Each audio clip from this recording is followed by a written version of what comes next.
Welcome back, everyone, to another chapter in 50 Years in the Church of Rome. I hope you enjoyed the last episode. I got some very unique messages from Catholics who are very anti, I guess, me putting out this book. And one of the messages was just talking about how the Protestant church can't trace its roots back to the apostles, unlike the Catholic Church. The Catholic Church can trace their roots all the way back to the apostles. I just want to say publicly, I just want to, like, the absurdity of that statement. One, Paul says if anyone teaches anything other than the doctrines or the gospel that he preaches, let them be accursed, okay? So regardless of how the Catholic Church may have started off in those early days, what it became has completely changed from what the apostles preached. And so regardless of how far back they can trace their lineage, it differs from the Bible. So I don't care how legit you can say the church is. And the absurdity on the other end is that the Protestant church came out of the Catholic Church. So if you're trying to trace back the Protestant church, it would trace exactly from where the Catholics came from. Even like the Church of England and stuff, that branched out of Catholicism. So yeah, we all can trace it all back to Christ anyway. So anyway, I am very glad that this book is getting some pushback, because that's when you know you're doing something right. So we are going to continue on the path of reading this book. Today we are on chapter 9, titled Intellectual Education in the Roman Catholic College. Thank you guys for joining me, and let's get into it. I finished at the College of Nicolet in the month of August 1829, my classical course of study which I had begun in 1822. I could easily have learned in 3 or 4 years what was taught in those 7 years. It took us 3 years to study Latin grammar, when 12 months would have sufficed for all we learned of it. It is true that during that time we were taught some of the rudiments of the French grammar, which with the elements of arithmetic and geography. But all this was so superficial that our teachers often seemed more desirous to pass away our time than to enlarge our understandings. I can say the same thing about the Belles Lettres and of rhetoric, which we studied 2 years. A year of earnest study would have sufficed to learn what was taught us during these 24 months. As for the 2 years devoted to the study of logic and of the subjects classed under the name of philosophy, it would not have been too long a time if those questions of philosophy had been honestly given us. But the student in the College of the Church of Rome is condemned to the torments of Tantalus. He has indeed the refreshing waters of science put to his lips, but he is constantly prevented from tasting them. To enlarge and seriously cultivate the intelligence in a Roman Catholic college is a thing absolutely out of the question.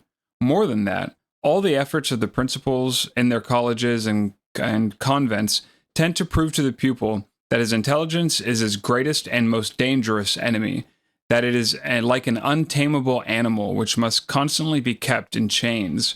Every day the scholar is told that his reason was not given him that he might be guided by it, but only that he may know the hand of the man by whom he must be guided. Well, that was a sentence, wasn't it? I'm going to try rereading that again. Every day the scholar is told that his reason was not given him that he might be guided by it, okay, but only that he may know the hand of the man by whom he must be guided. Okay, so they're saying your intelligence and your reason wasn't for you to be guided by that intelligence and by your own reason. Your reason was given to you to know the person who you're supposed to be guided by. As if, don't believe your own lying eyes, right? And we see that a lot today.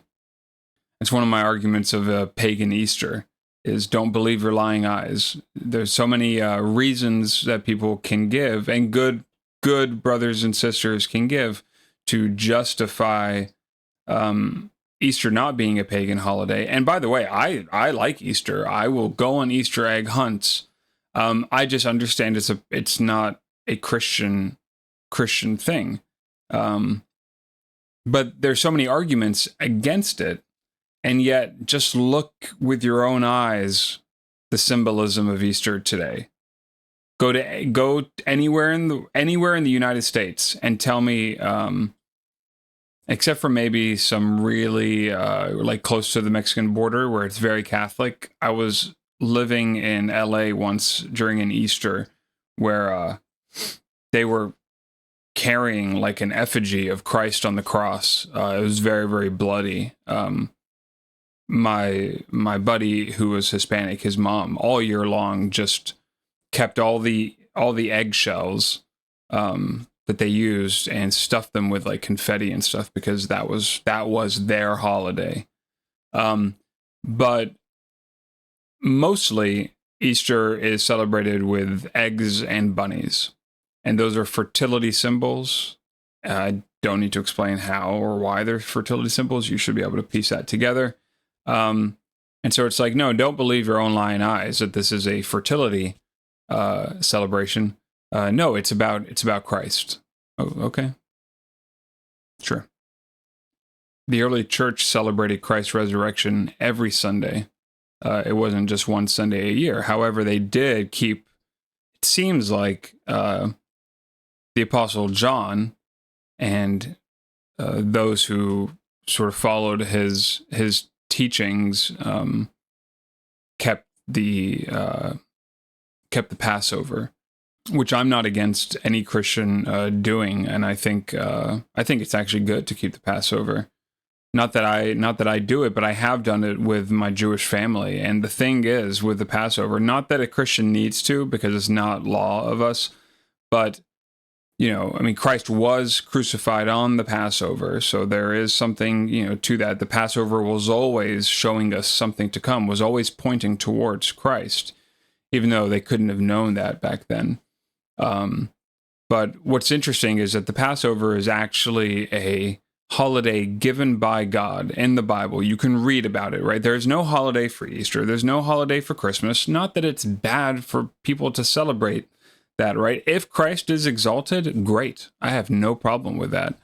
And even if not, like if you're off work and family gathers, and you're allowed to have a good time with family, and I know I do.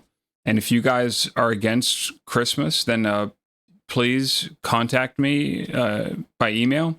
And I'll give you my home address, and you can send all the Christmas presents that you get to my house. So, but the point that I was going to make is that the Passover, which was actually given by God, even by unbelieving Jews today, is still sort of holy and sacred and done right, where there's no like outside influences in there, like Easter, right? Let's just say, let's give the benefit of the doubt that Easter was once a Christian holiday.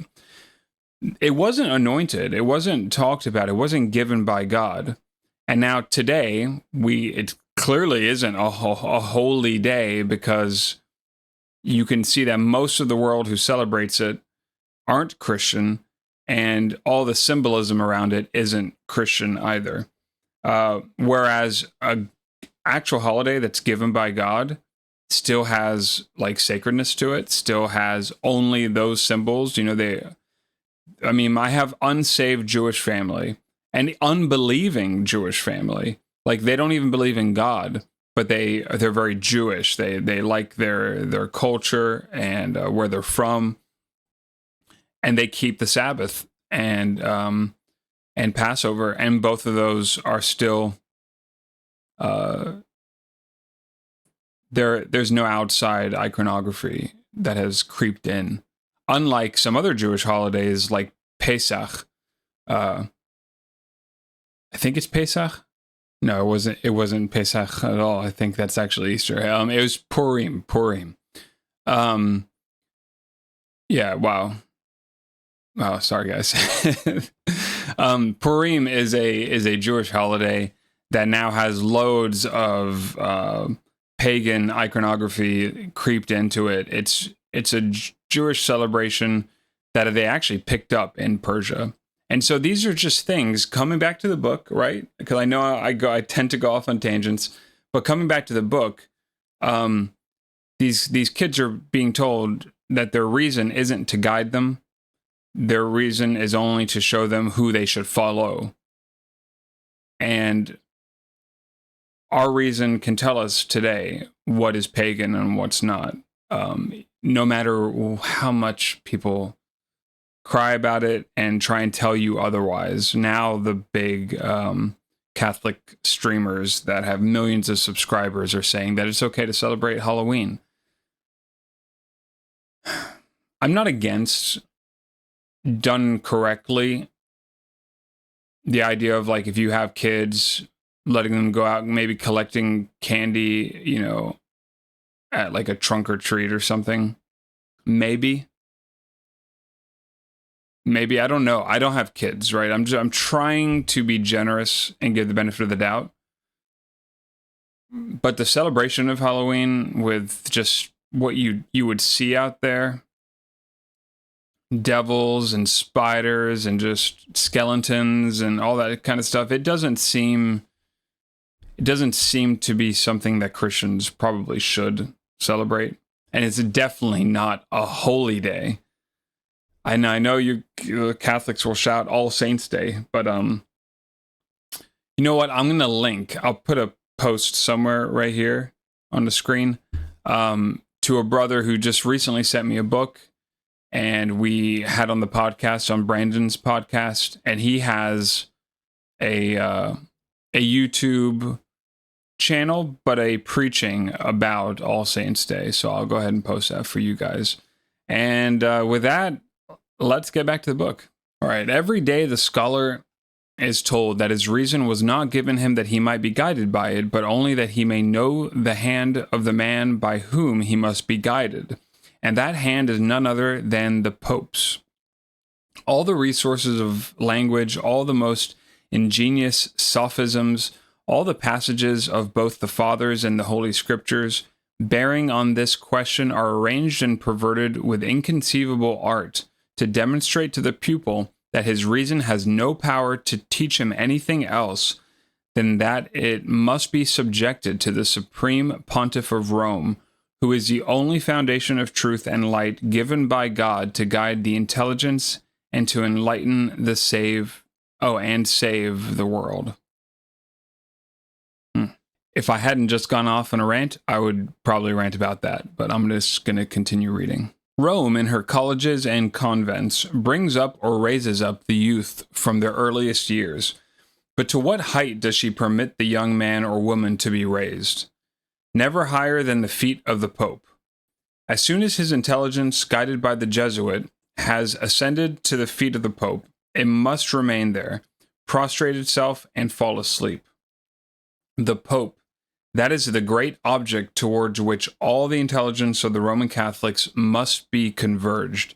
It is the sum of the world, the foundation and the only support of Christian knowledge and civilization. What a privilege it is to be lazy, stupid, and sluggish in a college of Rome. How soon such an one gets to the summit of science and becomes master of all knowledge. He needs only to kiss the feet of the Pope and fall into a perfect slumber there. The Pope thinks for him. It is he, the Pope, who will tell him what he can and should think and what he can and should believe.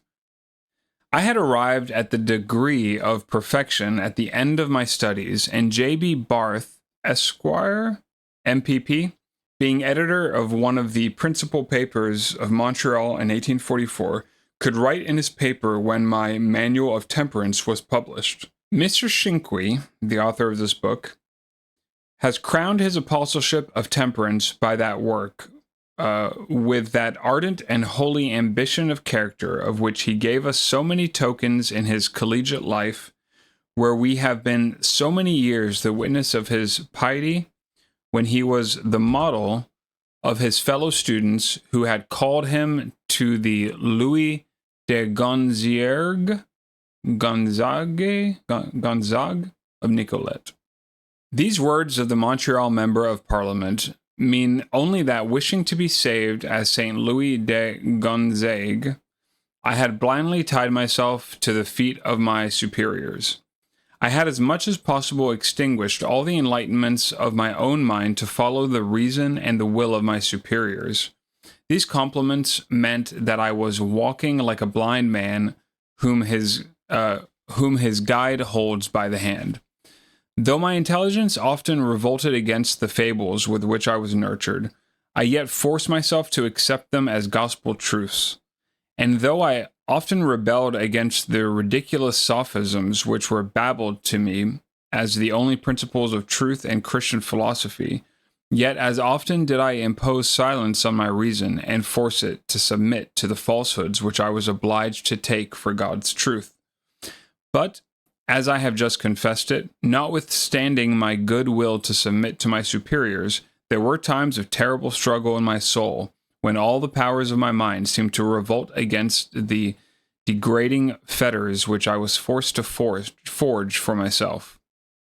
I shall never forget the day when, in the following terms, I expressed to my professor in philosophy, the Reverend Charles Harper, doubts which I had conceived concerning the absolute necessity of the inferior to submit his reason to his superior. When I shall have completely bound myself to obey my superior, if he abuses his authority over me to deceive me by false doctrines, or if he commands me to do things which I consider wrong and dishonest, shall I not be lost if I obey him? He answered, "You will never have to give an account to God for the actions that you do by the order of your legitimate superiors. If they were to deceive you, being themselves deceived, they alone would be responsible for the error which you would have committed. Your sin would not be imputed to you as long as you follow the golden rule, which is the base of all Christian philosophy and perfection, humility and obedience." Little satisfied with that answer, when the lesson was over, I expressed my reluctance to accept such principles to several of my fellow students. Among them was Joseph Turcotte, who died some years ago when I think he was Minister of Public Works in Canada. He answered me, "The more I study what they call their principles of Christian philosophy and logic, the more I think that they intend to make asses of every one of us." On the following day, I opened my heart to the venerable man who was our principal, the Reverend Mr. Leprechaun. I used to venerate him as a saint. And love him as a father. I frankly told him that I felt very reluctant in submitting myself to the crude principles which seemed to lead us into the most abject slavery, the slavery of our reason and intelligence. I wrote down his answer, which I give here. "My dear Shinqui, how did Adam and Eve lose themselves in the Garden of Eden? And how did they bring upon us all the deluge of evils by which we are overwhelmed? Is it not because they raised their miserable reason above that of God? They had the promise of eternal life if they had submitted their reason to that of their supreme master. They were lost on account of their rebelling against the authority, the reason of God. Thus it is today. All the evils, the errors, the crimes by which the world is overflooded come from the same revolt of the human will and reason against the will and reason of God. God reigns yet over a part of the world of the elect, through the Pope, who controls the teachings of our infallible and holy Church. In submitting ourselves to God, who speaks to us through the Pope, we are saved." In submitting ourselves to God, who speaks to us through the Pope, we are saved. So if God speaks through the Pope, then in order to be saved, you have to submit to God by blindly accepting what the Pope teaches and says.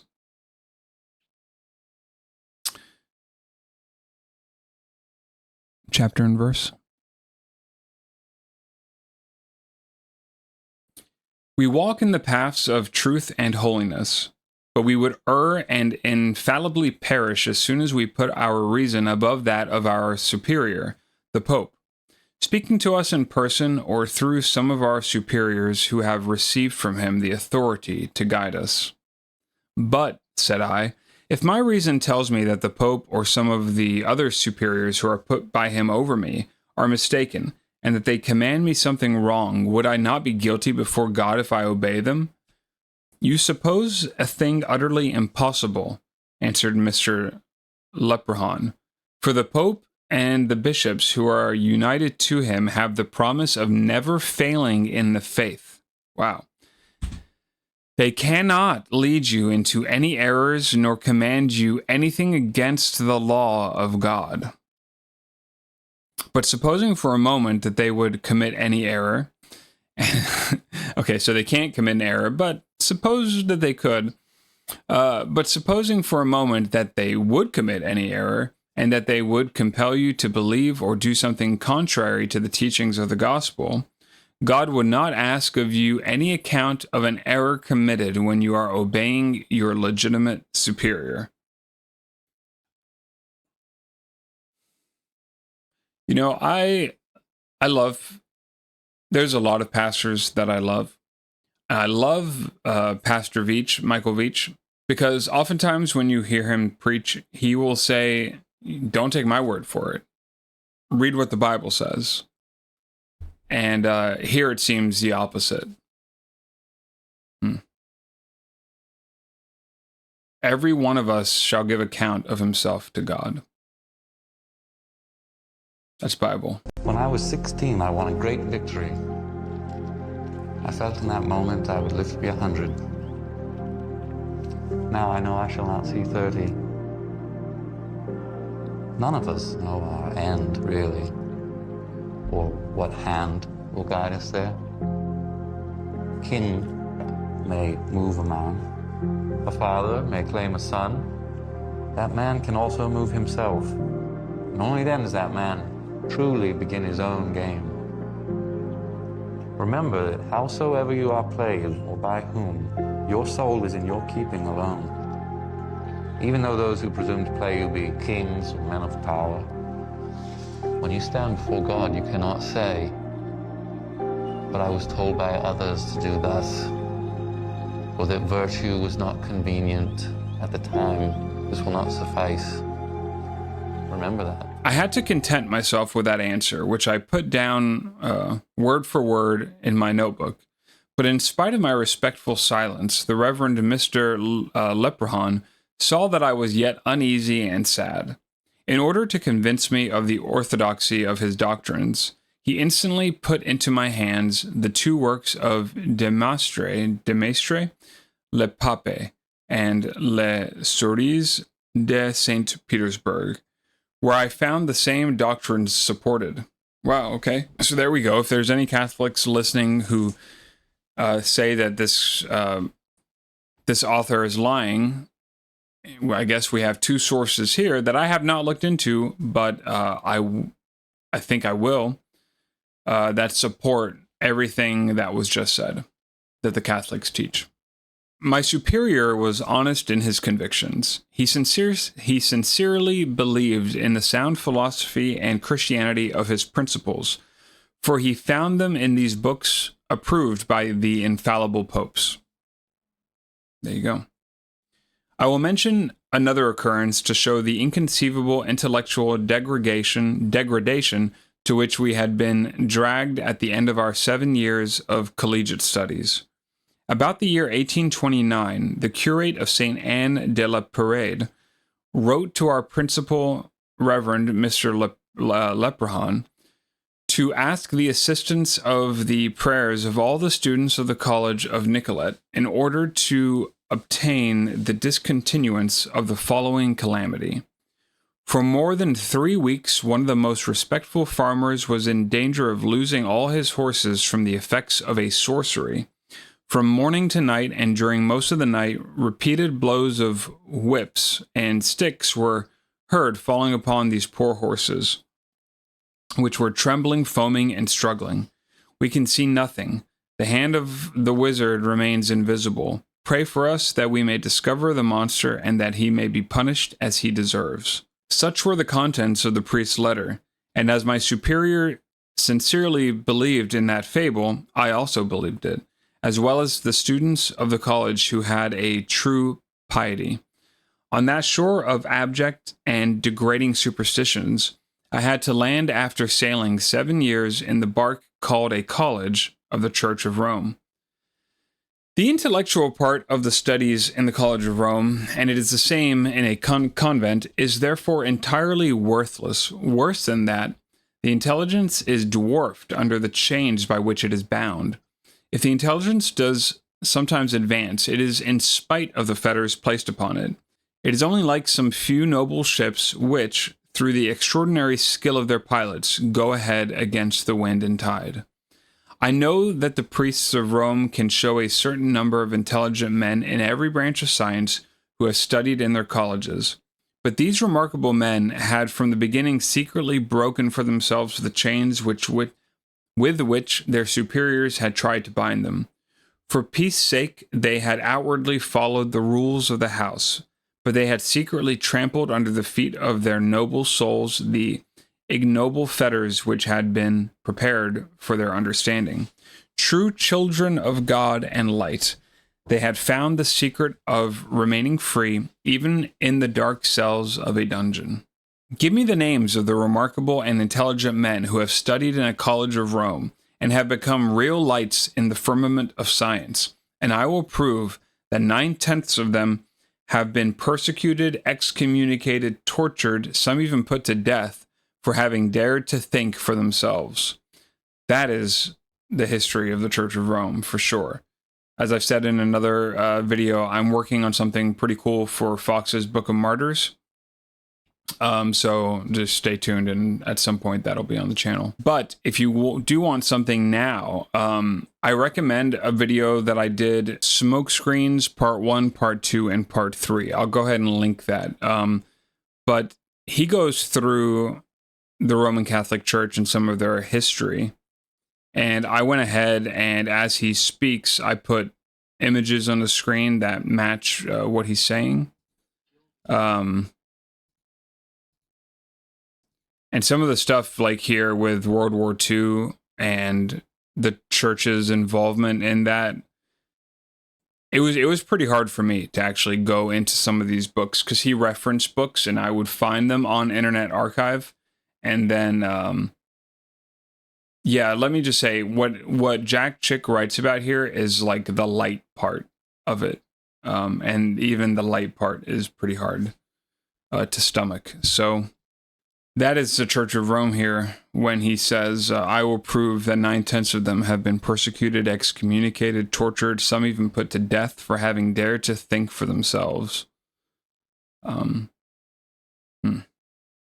Galileo was a Roman Catholic, and he was surely one of the greatest men whom science claims as her most gifted sons. But was he not sent to a dungeon?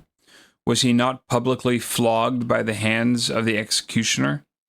Had he not to ask pardon from God and man for having dared to think differently from the Pope about the motion of the earth around the sun? Copernicus was one of the greatest lights of his time, but was he not censored and excommunicated for his admirable scientific discoveries? France does not know any great genius among her most gifted sons than Pascal. He was Catholic, but he lived and died excommunicated. The Church of Rome boasts of Bossuet, the Bishop of Meaux, as one of the greatest men she ever had.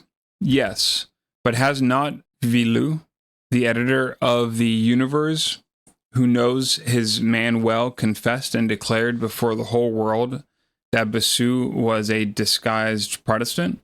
Where can we find a more amiable and learned writer than Montalembert,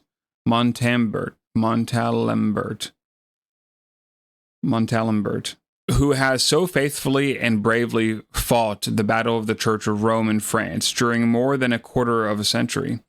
But has he not publicly declared on his deathbed that the church was an apostate and idolatrous church from the day that she proclaimed the dogma of the infallibility of the Pope? By the way, guys, so there is a dogma of the infallibility of the Pope. Dogmas never go away. They never go away. So what the church says is truth, however many years ago, it is truth today. And it's not taught in the Bible, it's taught in their catechisms. This is the book a brother recently sent me, Dogmatic Canons and Decrees, of the Council of Trent and Vaticanus Council, plus the decree on the Immaculate Conception, the Syllabus of Errors of Pope Pius IX. So I may go through this at some point on the channel as well. If you guys are interested, let me know in the comments. But has he not publicly declared on his deathbed that the church was an apostate and idolatrous church from the day that she proclaimed the dogma of the infallibility of the Pope? Has he not virtually died an excommunicated man for having said with his last breath that the Pope was nothing else than a false god? Those pupils of Roman Catholic colleges, of whom sometimes the priests so imprudently boast, have gone out from the hands of their Jesuit teachers to proclaim their supreme contempt for the Roman Catholic priesthood and papacy. They have been near enough to the priest to know him. They have seen with their own eyes that the priest of Rome is the most dangerous, the most implacable enemy of intelligence, progress, and liberty. And if their arms be not paralyzed by cowardice, selfishness, or hypocrisy, those pupils of the colleges of Rome will be the first to denounce the priesthood of Rome and demolish her citadels. Voltaire studied in a Roman Catholic college, and it was probably when at their school that he nerved himself for the terrible battle he has fought against Rome. The church will never recover from the blow which Voltaire has struck at her in France. Cavour, in Italy, had studied in a Roman Catholic college also, and under that very roof it is more than probable that his noble intelligence had sworn to break the ignominious fetters with which Rome had enslaved his fair country. The most eloquent of the orators of Spain, Castellar, studied in a Roman Catholic college. But here, with that burning eloquence, he denounces the tyranny, hypocrisy, selfishness, and ignorance of the priests. Papineau studied under the priests of Rome in their college at Montreal. From his earliest years, that eagle of Canada could see and know the priests of Rome as they are. He has weighed them in the balance, he has measured them, he has fathomed the dark recesses of their antisocial principles. He has felt his shoulders wounded and bleeding under the ignominious chains with which they dragged our dear Canada in the mire for nearly 2 centuries. Papineau was a pupil of the priests, and I have heard several priests boasting of that as a glorious thing. But the echoes of Canada are still repeating the thundering words with which Papineau denounced the priests as the most deadly enemies of the education and liberty of Canada. He was one of the first men of Canada to understand that there was no progress, no liberty possible for our beloved country so long as the priests would have the education of our people in their hands. The whole life of Papineau was a struggle to wrest Canada from their grasp. Everyone knows how he constantly branded them without pity during his life, and the whole world has been the witness of the supreme contempt with which he has refused their services and turned them out at the solemn hour of his death. When in 1792, France wanted to be free, she understood that the priests of Rome were the greatest enemies of her liberties. She turned them out from her soil, or hung them to her gibbets. If today that noble country of our ancestors is stumbling and struggling in her tears and in her blood, if she has fallen at the feet of her enemies, if her valiant arms has been paralyzed, her sword broken, and her strong heart saddened above measure, is it not because she had most imprudently put herself again under the yoke of Rome? Canada's children will continue to flee from the country of their birth so long as the priests of Rome hold the influence which is blasting everything that falls within his grasp. On this continent, as well as in Europe and the United States, will soon see their most sacred institutions fall one after the other if the Americans continue to send their sons and daughters to the Jesuit colleges and nunneries. This is from Association of Jesuit Colleges and Universities. I don't know when this was written, but it says, for the 5th consecutive session, Jesuit college alumni comprised 10% of Congress of the 535 seats, and 6 non-voting delegate positions in the 119th United States Congress. 56 are filled by graduates of Jesuit colleges and universities, 12 in the Senate, and 44 in the House of Representatives. When, in the warmest days of summer, you see a large swamp of stagnant and putrid water, you are sure that deadly miasma will spread around, that diseases of the most malignant character, poverty, sufferings of every kind, and death will soon devastate the unfortunate country. So, when you see Roman Catholic colleges and nunneries raising their haughty steeples over some commanding hills or in the midst of some beautiful valleys, you may confidently expect that the self-respect and the manly virtues of the people will soon disappear. Intelligence, progress, prosperity will soon wane away, to be replaced by superstition, idleness, drunkenness, Sabbath-breaking, ignorance, poverty, and degradation of every kind. The colleges and nunneries are the high citadels from which the Pope darts his surest missiles against the rights and liberties of nations. The colleges and nunneries are the arsenals where the most deadly weapons are night and day prepared to fight and destroy the soldiers of liberty all over the world.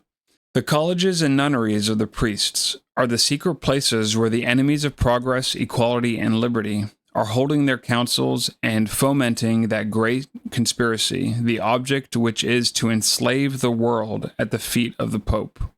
The colleges and nunneries of Rome are the schools where the rising generations are taught that it is an impiety to follow the dictates of their own conscience, hear the voice of their intelligence, read the word of God, and to worship their Creator according to the rules laid down in the gospel.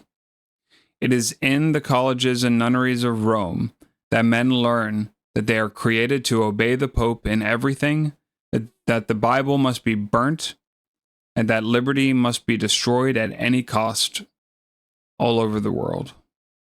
It seems like the next chapter as well goes into more about the colleges, so I'm excited to learn more.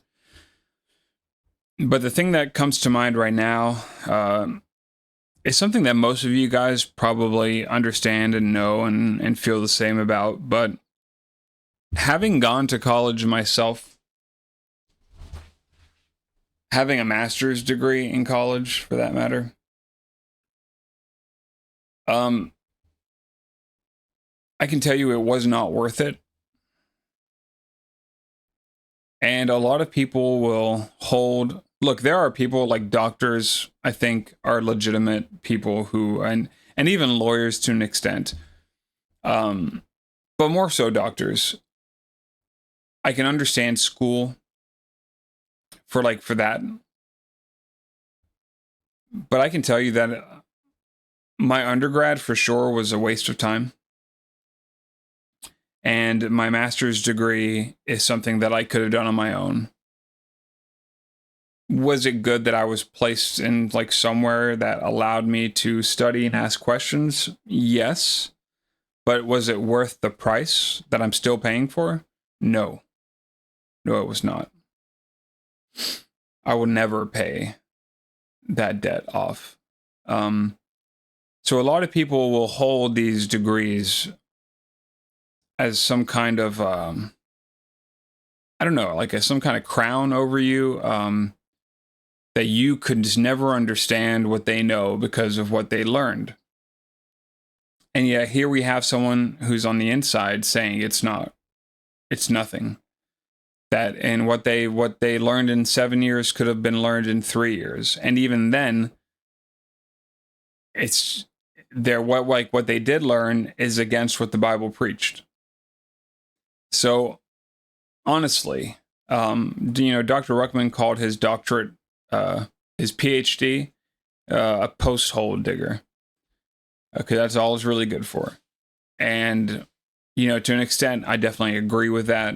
And even recently, I was watching a YouTube channel that has nothing to do with God and Christ, even though the guy proclaims he's a Christian. And I think I may have even mentioned this in the last video. And he goes off on a tangent about the King James Bible and how he's had 3 semesters of critical text theory, and he knows best that the King James is now just a foreign language in today's society, and that you should definitely use a modern version. That is once more going back to that first rant that I made in this video. That is not believing your own lying eyes. Open up a King James Bible. You can understand it. Anyone can understand it. And the most, the one thing that people struggle with maybe the most, because it's the most prominent, the these and the ye's, it takes less than a minute to explain to people. John 3:7, marvel not that I say unto thee, ye must be born again.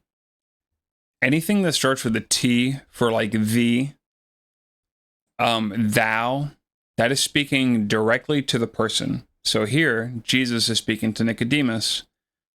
He's saying, marvel not that I say unto you, Nicodemus, unto thee, ye, with a Y, must be born again. Anything with a Y, ye, that's speaking to everyone. Everyone. So he's telling Nicodemus here, Nicodemus, marvel not that I say unto you, everyone must be born again. In a modern version, both the thee and the ye is changed to you. Marvel not that I say unto you, Nicodemus, you, Nicodemus, must be born again. Great. What about everyone else? The original Greek, not that there, I do that because there is no original Greek, okay? Throw that out the window. There's no original Greek. We have a bunch of different Greek versions today. The critical text and the received text, for one. Those are 2 major differences of ancient Greek sources. And within those, there are other Greeks. So there's, whenever someone says, the Greek says this, but, let's give it to them this time. The Greek uses plural and singular yous, just as the King James does here. Thee and ye. That's singular and plural. So how can you ever say a modern version that doesn't do that is more accurate than the Greek, or is more accurate to the Greek than the King James? You can't. So I guess in closing here, I'll just say that I like this chapter. It's informative for sure. I look forward to reading more about this guy's college history. But I think the moral of this is that you can get more from a Bible than you can get from any kind of school. And, the Bible says, for the preaching of the cross is to them that perish foolishness, but unto us which are saved, it is the power of God. And there are so many people that I see that their only education is the Bible. And I look at them and I'm just in awe. But to everyone else, it's foolishness. And the Catholic system of requiring this education, and even in the Protestant, seminary education. I like my pastor a lot. I think his heart is in the right place. He is somewhat a victim of a seminary education, but he's also he's very old, so he's fortunate that he had the he was raised with a 1917 edition of the Schofield Reference Bible. Sorry, I had to look that up. I had a brain fart. I think I need another cup of coffee. It's early here. But you know, even he falls somewhat victimhood to, like, we'll be talking and he'll ask me if I've gone to Bible college, and my answer is no. But what does it matter, right? If when we're talking and we're both pulling up Bible verses, we can have a conversation. And that's really iron sharpening iron, right? It's not you and me speaking just about anything and sharpening one another. It's using the Bible, because the Bible is the iron. The Bible is the sword that is quick and powerful and sharper than any two-edged sword. That is what sharpens you. And so who cares if you have a seminary education or a Bible college education? Do I think there are great institutes for Bible education? 100%. And there are some really good ones that I'm jealous that I didn't go to. And when people say that they have been to it, I actually do hold in a high regard. But that doesn't mean anything to someone who's gone to one of those schools, not learned anything, versus someone who just has the Bible and knows the Bible in and out. And yeah, we just need to stop. This is that whole just don't believe your lying eyes. You know, the Catholic Church has created this institution to legitimize itself and make beautiful buildings and have these systems that have been in place for a very long time that they use to legitimize themselves. And all you need is a Bible to debunk it all. So I guess I will exit here, guys, because my brain really is just sort of rolling downhill at this point. But thank you for joining me. Lord willing, next week I'll have another video for you guys. Until then, have a good one. God bless you to my brothers and sisters, and I'll see you in the next video. Bye. Nothing like a Bible to clear up a college education.